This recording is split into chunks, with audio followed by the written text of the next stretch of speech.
Subtract 0.65 from 1.4 using long subtraction. Line up the decimal points in the same column. Add placeholder zeros so both numbers have the same number of decimal places.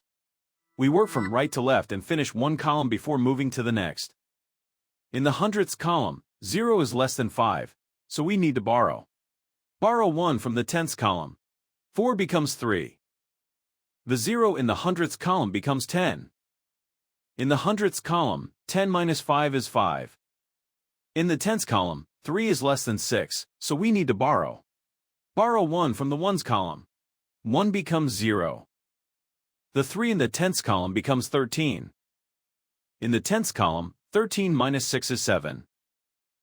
In the ones column, 0 minus 0 is 0. Bring the decimal point straight down into the answer. The final result is 0.75.